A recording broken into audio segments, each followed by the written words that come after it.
This episode is brought to you by the new Gold Silver Vault app. Get it for free at hiddensecretsofmoney.com. The entire world is facing a debt-driven disaster, the scale of which has never been seen before in human history. The situation is now so severe that we're left with only two options: default on our debt or inflate it away. You can already hear people blaming the free markets and even money itself for our problems, and to me this is just tragic, because we don't have free markets anymore, and we certainly don't use real money. This is the real reason for our problems. Our money itself has been corrupted. It's not just an issue of economics. This affects your freedom. When this crisis hits, people will be screaming for the government to do something when it was the government that caused the problems in the first place. Many societies have faced this dilemma in the past, and we can learn what the outcomes might be simply by studying what they did and comparing it to what we're doing today. So while I was in Germany, I decided to stop by one of my favorite museums and take you on a kind of crash course of the history of real money, how it evolved, and the twin dangers that arise when money is corrupted. I'm here at the Bundesbank Money Museum in Germany, and this is one of the best museums I have ever seen. Right at the very beginning of the museum, you walk in and it starts with barter. You know, originally the first form of currency was livestock. The problem with livestock, though, like for instance this cow, if I traded this cow to you for something and somebody else wants to trade you something else that's of much lower value, you can't make change. A system that relies on barter is very inefficient because you not only suffer from the problems of divisibility, you also rely on the hope that you will find someone who has a good or service that you need, who wants something that you have at the same place and at the same time. In economics, this is called the coincidence of wants. Now add the fact that most goods have a shelf life before they perish, and you can see why barter systems held mankind back for so long. So what was it that solved the coincidence of wants and propelled us out of the Stone Age and into space? It was the invention of money. Money is not evil. It is a magnificent tool that allows us to trade our specialized skills and to store our economic energy. Without it, we'd be struggling to feed ourselves each day, and our average lifespan would still be 30. In episode 1, we learned that real money has to fulfill certain properties in order to function. But 2,600 years after its emergence, people still confuse money with currency, even the so-called experts. So they've got here some of the things about what money is. The first example here is money is whatever goes. So, in earlier cultures, commodities such as cattle, stones, or metals were used as money. Buyers took the value of the goods on trust when making their purchase. Today, too, money is a question of confidence. So, the currency, today isn't money. Today we're using currency. But the only reason it has any purchasing power whatsoever is because yesterday your experience was that it purchased something. So you have faith that it's going to purchase something tomorrow. Otherwise, it has no value. Whatever form it takes, reliable money has two characteristics. It is genuine and it is stable. People can rely on its value. Well, you know, what fiat currency around the planet has maintained its value? They all fall in value. So right away you can see the difference. They're talking about currency here. And when they say it's genuine, I mean, what is genuine? A counterfeiter, somebody that's running their own printing press in their basement, is making genuine notes as far as he's concerned. I mean, they're genuine counterfeits. These things that just come off of a printing press, well, yeah, it's a genuine lie from a central bank or a government that you've got something that's going to store value for you, because it doesn't over long periods of time. It loses value. Gold, banknotes, and electronic money, meaning electronic currency, may be stored, divided up, or transported. As its material value has declined over time, its genuineness has had to be beyond question. Well, this one says that it's got to maintain its value, and right here they're contradicting the next one. The one thing here, gold, is the only thing that they're talking about that has not lost its value. In the past, rare goods were used as money. Today, central banks must ensure that the supply of money is restricted. Well, what are they doing all over the planet today? They're lifting all the restrictions on how much currency they're creating. They're flooding the planet with currency. The next display shows the usual museum pieces that are described as commodity money: cowrie shells, representative axes, cocoa beans, and the like. While these work better than barter, none of them were actually money because they all had a weakness: one or more properties of money that they couldn't fulfill. Therefore, they are commodity currencies, not money. Some of these were widely used right up until the beginning of the 20th century, and there's some stuff here that I haven't seen before. Here's something very interesting. This brick of tea, its value is in the intrinsic, it's in the commodity that you're using, it's the tea. But this one has a certain fungibility to it. Each unit would have the same value, and you can make change. You can snap these things apart into units of 6. It's portable. It's not that heavy. This fulfills quite a few of the functions of money. I would not imagine that it's that durable. It probably doesn't wear that well. And now we come to the emergence of real money. Here we have little pieces of metal, just little pieces that have been broken off of bars or something that was cast, other little blobs of metal that were traded as a currency. You know, they had purchasing power, they had an intrinsic value, but they still weren't fungible, which means interchangeable. Every one of them had a different value. You can see that some of them have a higher silver content, some of them have a higher gold content. These are called electrum. It's a mixture of gold and silver, naturally occurring. What you notice is that this is from the 7th century BC, and then between the 7th and the 6th century, we're talking about somewhere between 680 and 630 BC, the emergence of true money. Here we've got 4 coins.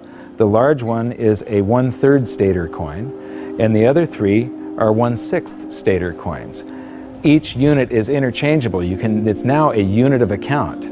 You can take so many of these in trade for so many of loaves of bread, and you don't have to break out your little scale and weigh them any longer. With the little chunks of metal, you had to weigh every transaction that was going on. You had to weigh whatever your payment was and then take a guess as to what the purity was. Here you have some standards that were set by mints and guaranteed by those mints. These are a unit of account. They're fungible. Every one of them is interchangeable. They're portable, they're durable in your pocket over long periods of time. They're divisible. You can make change. You can see there's a 1/3 stater and 1/6 staters. And they're a store of value over long periods of time. These still have purchasing power today, 2,600 years after they were made. Another thing that I find really interesting is between maybe 680 BC and 300 BC, cultures all around the world, they all gravitated toward gold and silver coinage as money. The entire world sort of decided all together that gold and silver were money. Why? Because the free markets keep on selecting gold and silver as money because of the properties that it has. So, now we get to the room of real money. This is a vault door, and this is where they've got all the great examples of the real gold and silver coins. So come on in and join me. So here we get to the first, this is gold and silver, what they're using to make money, and here we have some very early representations of gold and silver coins. And I love these displays. They start with coins in Lydia, so these coins go back to the very first minting of true coinage. So here we have the starting of the 6th century BC, and then it goes up to the 3rd century, and then from the 5th to the 11th century, and the 13th to the 15th century. And these displays just go on and on with the history of real money, gold and silver. Here is 17th and 18th century. Here we come to the 19th century, and now we're all the way up to the 20th century here. And here we come to our first example of government-issued fiat currency. This is from China. This is from 1375. And what's interesting is I have a chart that compares the value of the paper currency in China compared to silver. And there was a hyperinflation of this currency. It wasn't backed by anything. It wasn't backed by taxes. It wasn't backed by anything in the Treasury. They could just print this. And so this went into a hyperinflation because the government was just running its budget by just doing deficit spending by printing. And then I'm going to skip to some of the colonial currency. This is the United States, and each one of these currencies is printed by a different state. We've got Maryland, South Carolina, North Carolina, Connecticut, New York. This one here is particularly interesting. It's printed in the 14th year of the reign of King George III. It's dated March 25th, 1776. So this is just a few months before the Declaration of Independence. It says, "'Tis death to counterfeit."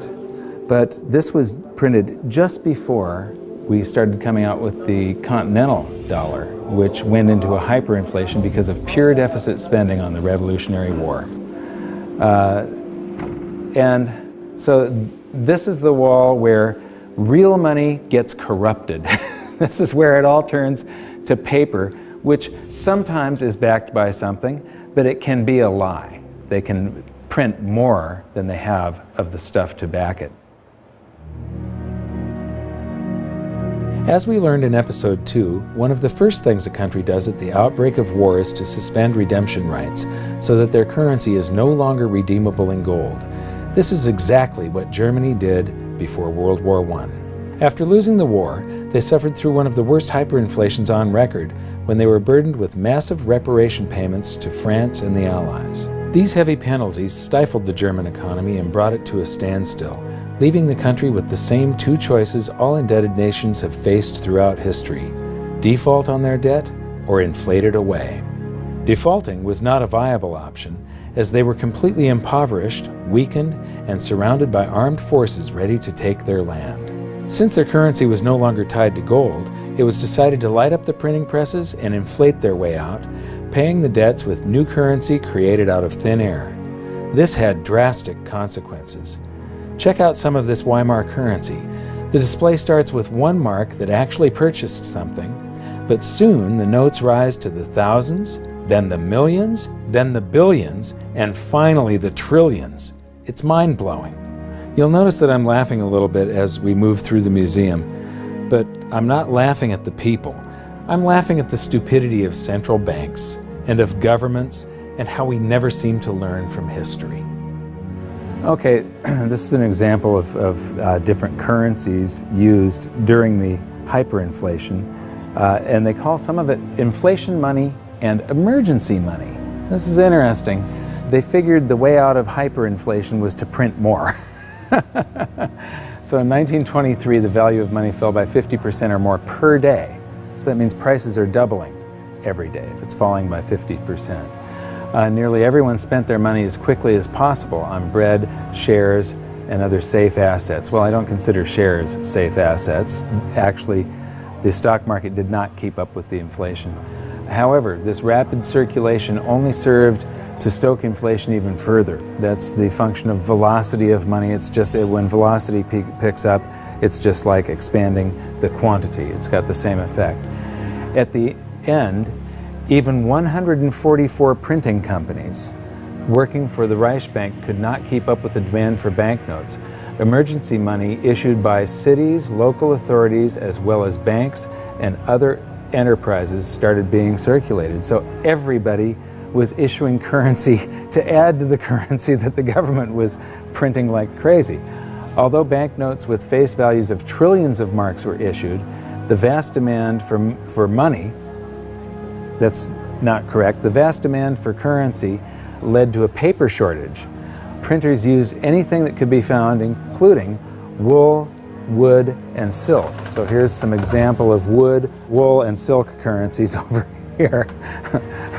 So this is a great example of how even here, in a museum of what they call money, this is the Bundesbank, one of the world's great central banks, if you can call any central bank great. They don't understand the difference between money and currency. They're calling all of this money, and it has nothing to do with money. This is just a promise. It was a promise to pay money at one point, and then it was a broken promise. people will have faith in these government-created currencies, and it allows governments to basically rob their own people. The government erased the debts that they had left over from World War I by just hyperinflating the currency, and basically that transfers all the wealth of the middle class to the government. The government inflated away the debts, but they also inflated away the prosperity of their entire population. When we were in Germany, we got a chance to shoot in front of the Bundestag, which used to be called the Reichstag, and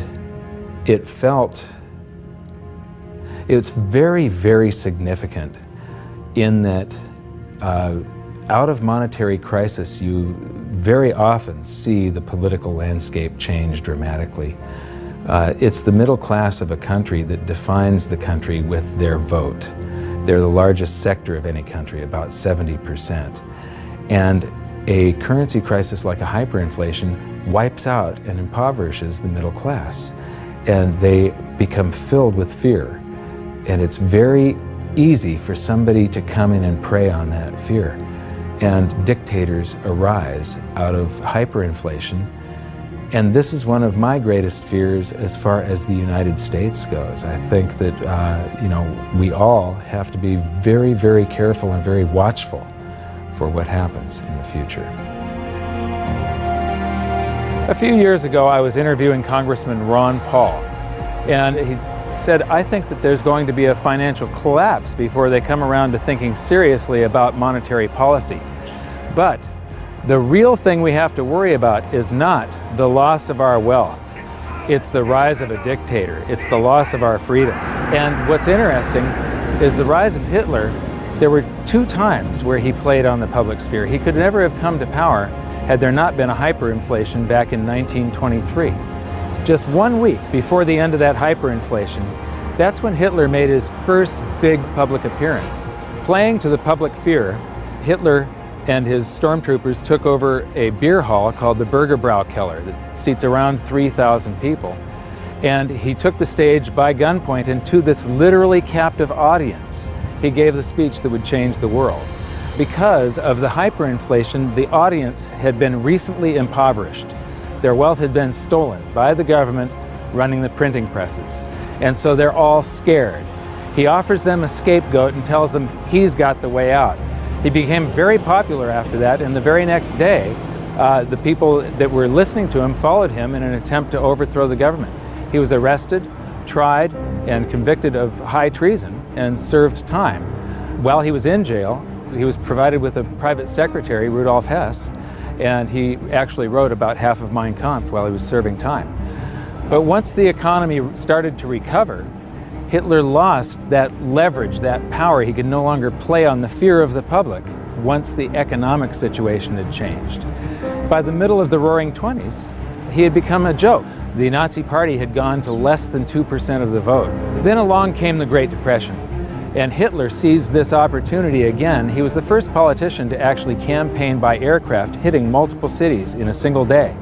And the Nazi Party went from 2% of the vote to the second largest party in Germany. So playing on the public sphere, Hitler was able to take away the rights of Germans. He was able to, all these guaranteed rights in the Weimar Constitution, private property rights, the right to assemble, public assembly, the right to privacy in the mail, the telephone system. He just took away all of their rights and seized power. So these are some of the things that we have to be concerned about and be very mindful of. Economic crisis very often leads to the rise of a dictator. Yeah, the fact that this was just 70 to 80 years ago, basically there are still people alive today that experienced this, but enough of them have died off to where the warnings fall on deaf ears. Berlin is a great example of another massive danger to individual freedom that economic crisis can bring, the swing from capitalism to collectivism.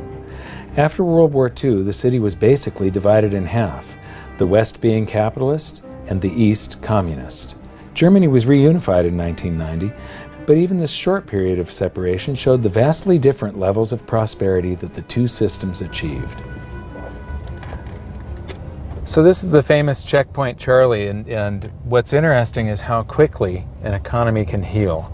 Just 20 years ago, you would have seen a tremendous difference between the East and the West. You'd have one side that has tall buildings and is much more industrialized and new, and then one side that's very old and gray. It was one of the best examples of what a state-run society does to an economy. How the more the public relies on government, the worse the general economy gets. What happens, in capitalism, you have the greatest disparity between the poorest and the richest individuals. And there's a backlash against that. And you see this happen in waves and cycles, this cycle that goes from capitalism to collectivism. Here, the example, you had this line going right through a city, and one side of the city that was very poor, and the other side prosperous by comparison.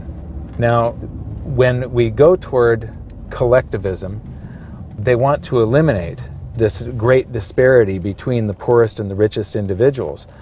But what happens isn't that they raise the standard of living for the poor up here. They drag the whole economy down so that everybody ends up living down here, except for the people that are running the government. Collectivism is a danger because we've proven time and time again that it doesn't work. The evidence is in. If you look at history, it's clear that maximum prosperity can only be achieved through individual freedom, free markets, and sound money. You'd think that we'd learn from history, but I'm going to show you a few more displays from the museum that prove conclusively we haven't. And this is where we are today. This is a sheet of 50-euro notes, and these come out of the printing press, bam, bam, bam, bam, bam, just like those notes did. And the entire world today is sort of, every central bank across the planet is creating currency like crazy right now. I think we're going into a deflation, so they're trying to stave off deflation right now by printing their way out of it. So here we've got some examples of the technology that governments around the world are putting into their counterfeit currency so that the public can't counterfeit the currency that the governments are now counterfeiting. So you've got all these holograms and watermarks and different threads and different types of paper. And then here's this big old printing plate where they pop these things out a mile a minute. And right now they are hyperinflating the base money around the world, the paper money. We're going into a deflation, though, of the credit money, the voodoo hocus-pocus currency that the banks just type into the computer. That's starting to collapse, where this stuff is expanding. So we learned in episode 4 that modern currency creation is a complete scam, but a whole lot of people had trouble believing that it could be true. The European Central Bank has this awesome display that shows you exactly how it's done, and it's basically the same as our episode 4. So here's a quick recap thanks to the ECB. Basically, the central bank and the Treasury swap IOUs. The central bank writes a check and the Treasury issues a Treasury bond, which is an IOU, and that creates currency, and then it gets, somebody is paid, it gets deposited into a bank account, and 1,000 marks, they withhold 10%. So right here, they're already telling you that his bank account is a lie. He deposited 1,000 in it. They only withhold 100 in case he wants some of that. And then they loan out 900, which then she buys something from this guy, he deposits the 900. They borrow 90% of that and leave just 10% on deposit for him. And the result is that it expands. Every 1,000 ends up creating 10,000, or every $1 creates $10. And they've got the result here. It's all sort of a voodoo hocus-pocus scheme. One of the great things that I've noticed here is that throughout the museum, they keep on proving the point that even though this is the Bundesbank Museum, they prove the point that fiat currencies that come off of a printing press eventually go to zero, that they're really worthless. This says the ideal goal of all monetary systems was to ensure that money is trustworthy and kept in short supply. Metal-based currencies restrict the money supply because metal deposits are naturally limited. However, during the Industrial Revolution in the 19th century, the rapidly growing economy needed a means of payment which could adapt flexibly to this growth. Baloney. You can have a fixed currency supply, and when you have economic growth, it means that the currency gains in purchasing power. In the 20th century, uncovered currencies, meaning unbacked currencies, have been the norm. In principle, the money stock could grow unchecked. This is why central banks must ensure that the money stock is in line with economic growth. Yeah, right. So here we've got my buddy Milton. Actually, Milton was sort of a semi-free market economist. He won the Nobel Prize, so he's considered the dean of the Chicago School of Monetary Thought, which are monetarists. They believe that we should have a Federal Reserve and it should expand and contract the currency supply to achieve stable prices. One of the problems with Keynesians and monetarists and so on is that they think you should expand it and contract it, but they never contract it. They just, Keynesian, you're supposed to spend when the economy is bad. The government's supposed to spend and stimulate and then withdraw currency from circulation to keep us from going into a bubble caused by the expansion of credit and the spending that they did during the bad portion of the economy. So they take this rubber band and they stretch it, and it's supposed to come back, but they never do that. They just keep on stretching it to infinity. And here we are, right now, where we are in the world is that rubber band is about to snap with every currency on the planet. And so I'm instability, I'm in deflation, inflation. Let me see, I'm going to cause a hyperinflation. Oh, it just went off the inflation scale. I guess I did cause a hyperinflation. Oops. And now the whole thing is collapsing. This game of inflation and deflation has never worked. Right now we're on the precipice of the whole system collapsing, and just like the game, our monetary system will reset.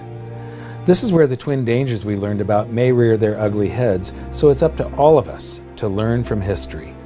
I mentioned earlier that it was the invention of money that allowed humans to prosper and rise out of the Stone Age.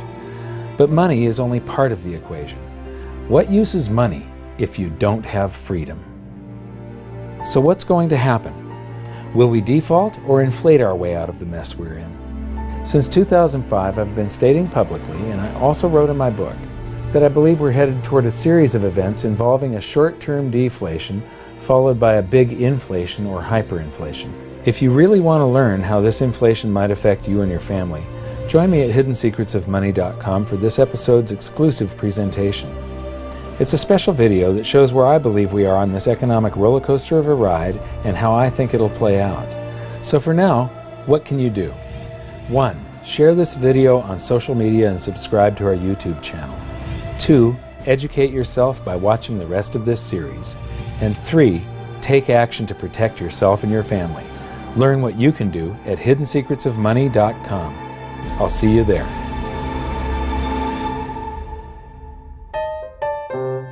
Should I buy $500,000 or $1 million? Let me see how much. This is not going to travel well in the suitcase, but it would be good to have €1 million, wouldn't it? Tough decision. So, okay, I'm going to buy €250,000. So here's €50 for your €250,000. And 7,95. yeah. And I get change back. This is about €8 to buy €250,000. 7,95, 8, 9, 10. Okay. 40 sind 50. Okay. And what's interesting is these are going to eventually be in here. I mean, it won't be too long before these end up like this. Oh, and we get some chocolate gold coins. Dankeschön.